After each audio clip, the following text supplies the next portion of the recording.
Right, well, I'm going to kick off. Welcome, everybody. This is the first of these panel discussions, which we're really excited about launching as a way to shed further light into what can otherwise be the opacity of the boardroom. I'm delighted to be welcoming an amazing panel to have this discussion with around the S of ESG.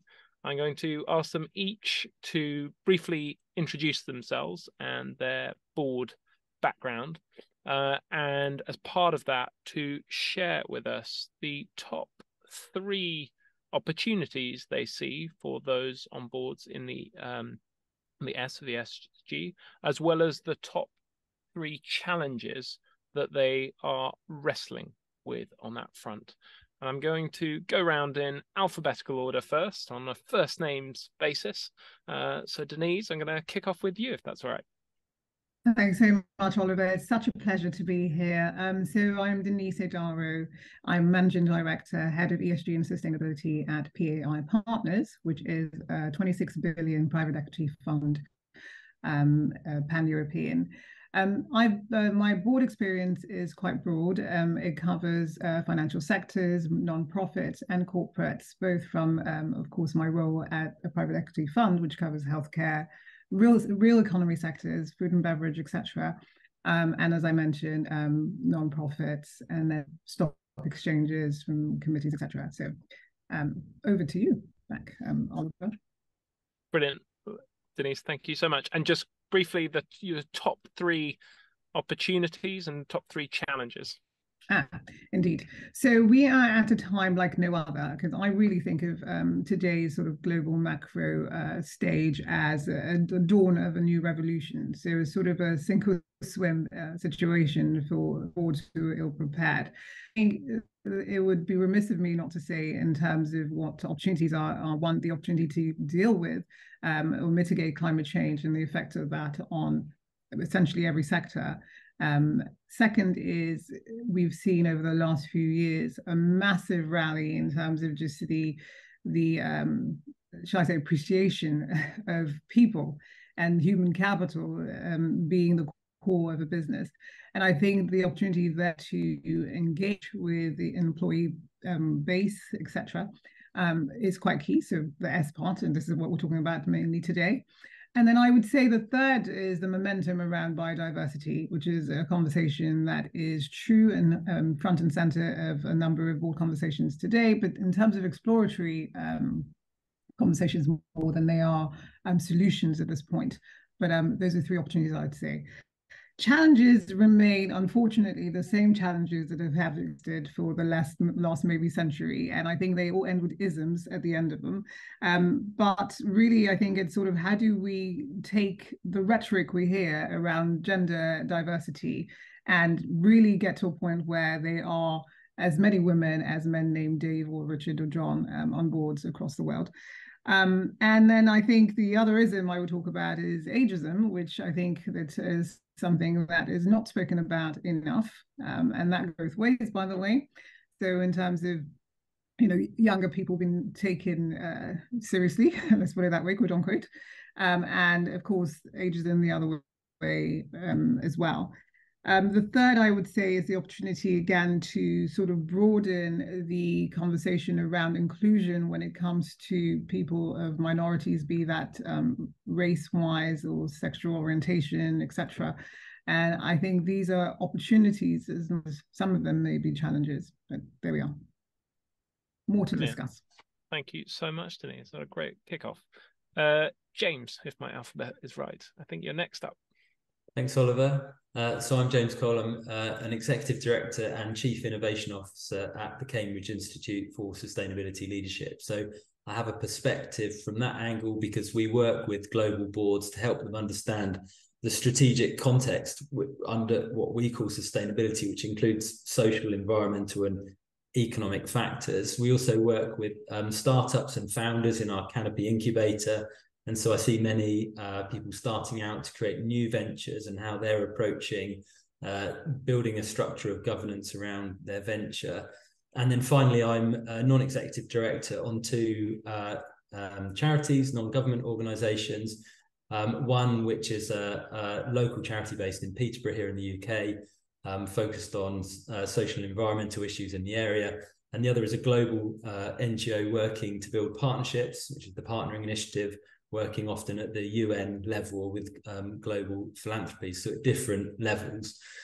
I think that through those lenses, I would frame the challenges fairly similar to Denise, that to borrow an acronym from the US military, we live in a VUCA world, which is volatile, uncertain, complex, and ambiguous. The world is changing fast. Global challenges, as Denise says, like climate change, are already starting to bite and have material impacts on our infrastructure and our societies and our economies. And at the same time, a lot of social change is happening in terms of culture and norms, and also the societal expectations of the role of business in society, and that business should not only not do bad, but also should exist to do good. And into that complexity really comes, technological change. We're seeing the advent of AI coming into our lives, really complicated global value chains, which are hard to kind of unpick and understand. And boards sitting on top of all of this, trying to work out, what all this complexity means for the business that they've got responsibility for. And in terms of opportunities, the flip side of this, I think, is, my one heading would be around companies seeking to embrace a purpose, and a purpose that is clear in terms of what the company's contribution is to society, not only through its products and its end customers, but wider society. And I think that's just a huge opportunity to be a galvanizing force, which, is a strategic approach to aligning the business with a role in society that customers can get excited about, that investors can understand. And it brings the potential for an approach which goes quite far beyond a compliance-based approach, which may leave companies alone and stranded when those big expectations and global issues move fast and faster than they could have anticipated. So I think those are probably my starters for 10. Brilliant. Thank you very much, James. Nina. Hi, Oliver. Just echo Denise, thanks so much for inviting me to participate today. It's really, really great to be here, and I'm already learning 9 minutes in from those that have spoken already. So I currently have a number of board positions as a NED on combination of both AIM-listed, PE-backed and privately held organisations. And alongside that, I am the founder of a relatively new business called Adidat. And Adidat is focused specifically on supporting small cap and AIM-listed businesses with understanding and confirming their ESG strategies based upon benchmarking of themselves and each other to help them understand what their roadmap needs to be. To answer your questions, and I'm going to do the same as James, I thought challenges before opportunities was how I kind of framed it in my mind. So I'm going to follow where he led. So challenges, I would say first and foremost, I think for a board, even in its own right, to understand what the S in social means and what it means to that organisation. And so, does that mean for a particular type, organisation type, is it around employee relations? Is it around the community impact of that organisation? Is it around the diversity of their workforce? So S can mean lots of things. So understanding what that means and understanding what that means for your board, I think is one challenge. The second one, I kind of linked to it, I think, is then when you try to decide how to invest in change in one of those areas, how do you quantify and understand what the value is to the business of making that change? And sometimes you can do that in a very kind of, bottom line profits to the bottom line value in terms of efficiencies or, improvement in supply chains, whatever it might be. And sometimes it's in a more kind of less kind of structured way, but around things like diverse thinking by having more diverse groups of people working across your organization. So, and I think really the key for me is I think boards need to be empowered and enabled to have that conversation to then allow them to make the leap into making some of those changes and making those decisions around the S within their ESG strategy. The opportunities, I think, are endless. Absolutely follow James's kind of lead there in terms of purpose. And the way I kind of framed it is really around, I think there is an increasing understanding across businesses that for them to be long-term sustainable and successful in any sector, they are going to have to evidence their strategy and roadmap and commitment to the E, the S and the G in these challenges. And maybe one key opportunity that I would highlight there that I think is quite kind of easy to wrap your head around is you look at what new entrants into the workplace, so the Gen X generation, are looking for and expecting from employees when they join. And the questions they are asking of companies are very different to the questions we were asking 20 years ago, whenever I joined the workplace. And so their expectation around a company's ability to evidence what it's doing about social and governance issues, what it's doing about diversity, how it's assessing its supply chain and making sure that that it's meeting its needs and understanding the risks around them. I think that really ultimately will empower boards and enable boards to really need to do something about this rather than just kind of a generic want to do something about it. So that would be my initial thoughts. Brilliant, thank you, Nina. That's fantastic. And on the opportunity side?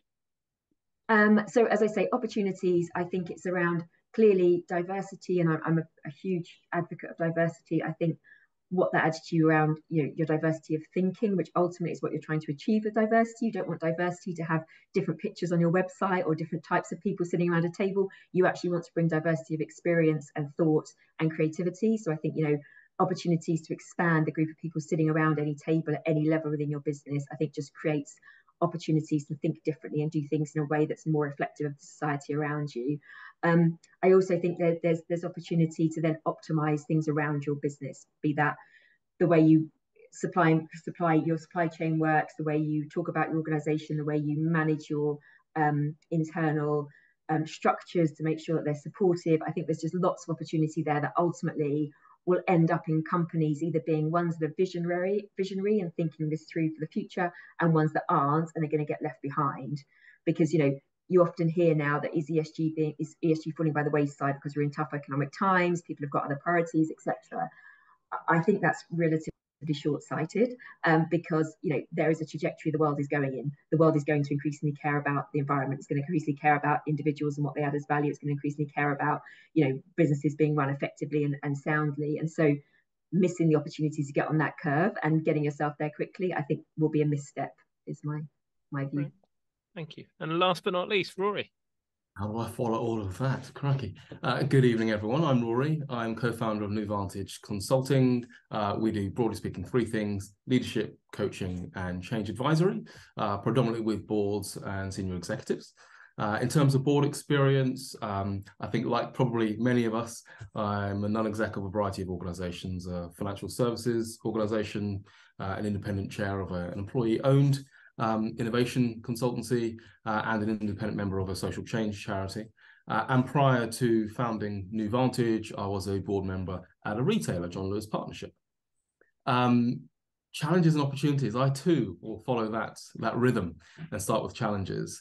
My challenges are fatigue, discomfort, and public. In terms of fatigue, I think we are in an era. Here's a new term on me that I heard a few weeks ago, which is polycrisis. This is the multiple crises that we're all facing globally at the moment. And I think there's a reality that when we are facing such a variety of extreme circumstances, it's really easy for people, citizens, leaders, governments, and businesses to fatigue. It's quite challenging to maintain energy and course and momentum when facing this number of things. So I think fatigue is an important thing for us to consider in terms of challenge. The second, discomfort. In my experience, these topics are not comfortable for boards and senior executive teams to discuss. They're either not comfortable because they are slightly afraid of the territory, and we see that particularly on the diversity lens, or they're not comfortable because they lack experience and knowledge. And if we think particularly in westernized businesses, we've prized leaders for knowing and for having an answer. And here we are in a space where we don't know and we don't have the answers, and that breeds discomfort. And then third, public.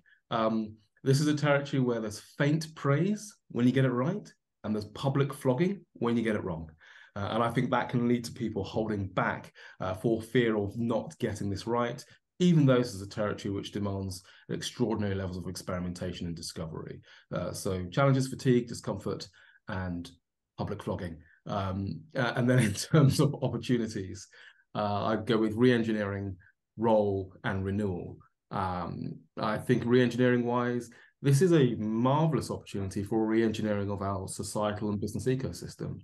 I don't mean a single leader or a single employee for that matter that doesn't see opportunities to improve the world in which they're working.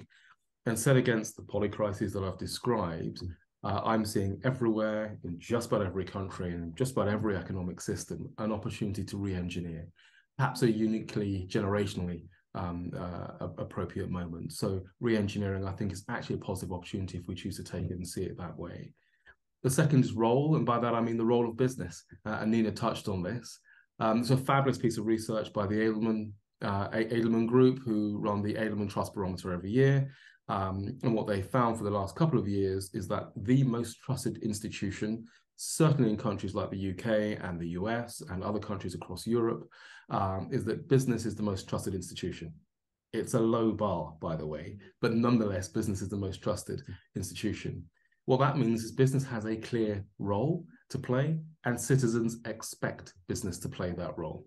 That, for me, is an opportunity not to be feared. And then lastly is renewal. I think this is an exciting time to be a leader.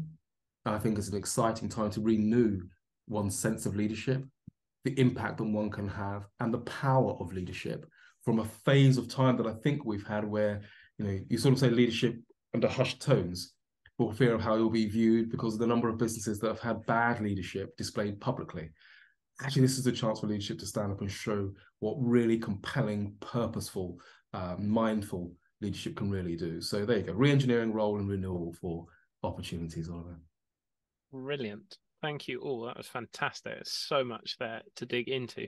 I just want to, before we start, take the opportunity to welcome those who are joining and to encourage you to ask questions as we go along. I'm keen for this to be interactive. I think this panel would probably keep going all night if we let them, with the amount of stuff that we have to cover, but keen to bring in questions from the audience, whatever you want to tackle. I'd love to start with, and I love this phrase, it's new to me, polycrisis. I've just come back from an offsite with a group of sort of 25 scale-up CEOs, and it was one of the themes of a lot of discussion is how you engage your teams, and teams who are often wrestling with just huge, well, with the polycrisis. As board members, how is it that we've allowed this to come to be? And what is it that we can and should be doing to address it? Who would like to kick off with some initial thoughts? I'm happy to jump in there. It's interesting that you say, Oliver, how have we allowed this to be? So I'm not sure I see it that starkly.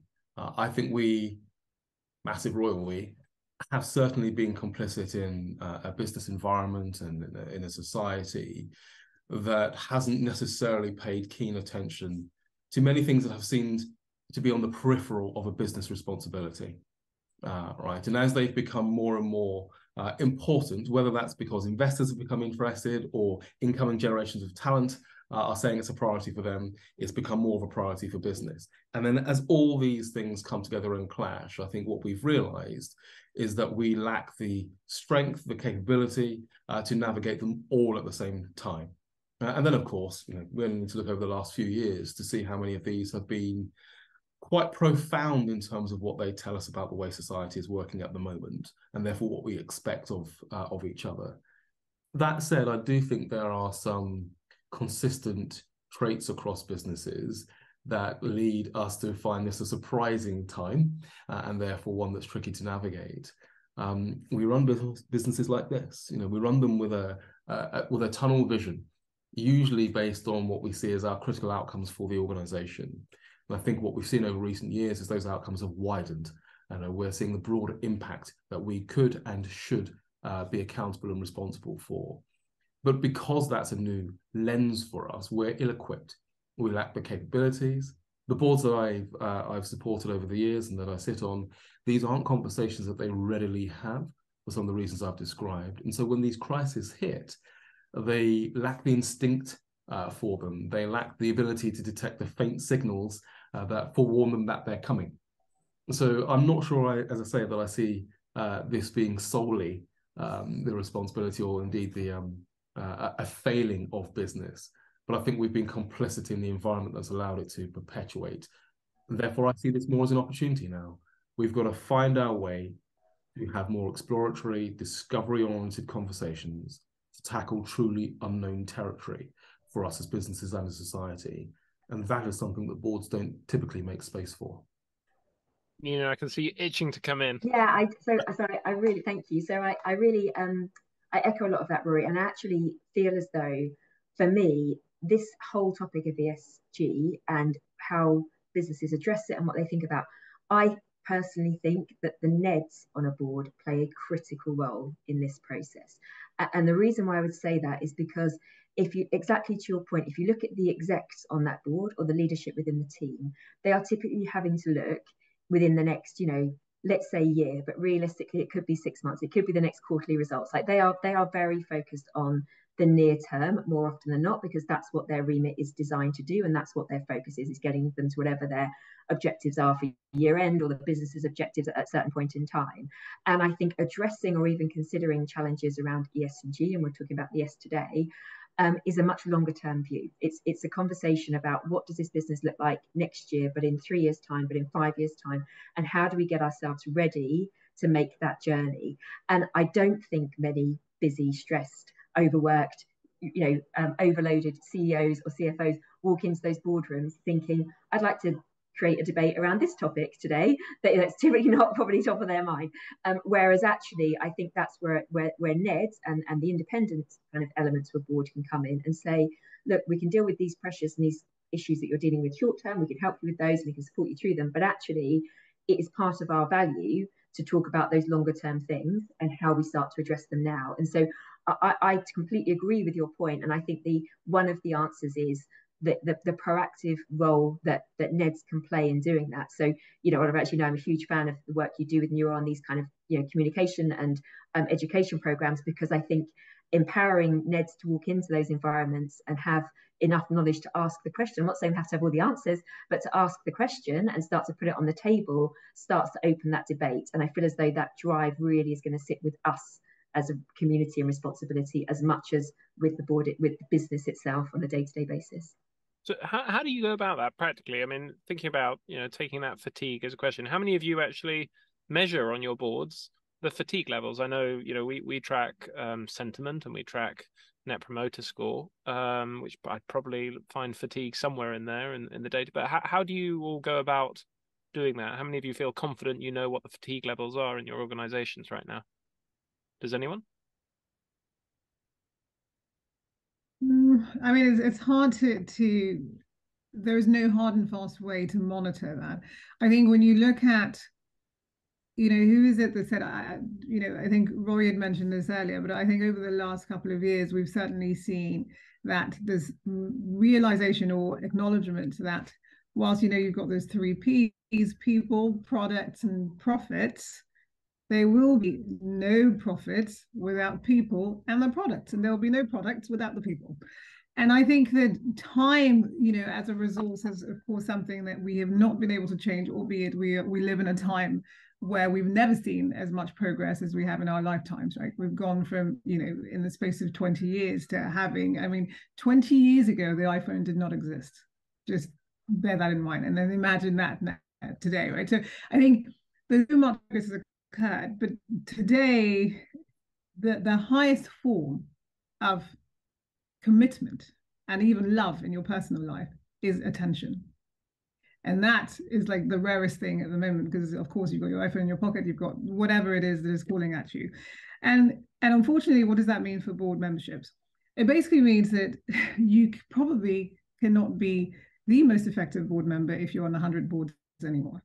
When when I was a kid, my father was the CEO of a merchant bank, and he was on various boards, but it took him time to get to that meeting over there. And so, there was no mobile phone, there was no whatever. People counted the time that it would take you 2 days to get to Australia, whatever it was, and you needed time to settle in. Now you can do 10 of those on your way to Australia, right? And you're expected to. And I think that unfortunately, we've become accustomed to treating the human body as though we're robots. And frankly speaking, I think that there is that tension, between getting the right profile for the board, but also acknowledging that the input, and perhaps it depends on whether it's a corporate board or private, but the input that you get is very much determined on, again, that currency of time and attention that that person has to dedicate. Because again, we're working with so much information. There's never been a time in history with so much information, and every crisis is a quarter to midnight always, right? And the ability to deal with all those things, I mean, truly, I think it just comes down to, effectively, if you're considering a board position, just acknowledging that it's okay, that there are times and there are opportunities that you just have to say no to. And so I would say it comes back to that autonomy as a person, even though it may be a great opportunity, but just recognizing that you are human and that ability to contribute may be strained. Really interesting. It reminds me of there's an amazing stat that something like less than 25% of execs think their board members read their board papers in advance and prepare for the board meeting, which I guess goes to that point of people not having enough time. But I'm keen to sort of just push you harder on. Do you all agree that the current sort of fatigue and polycrisis is not the board's fault and doing? Obviously, there are external factors in there, but do you think there are any organizations out there who are not experiencing fatigue right now? So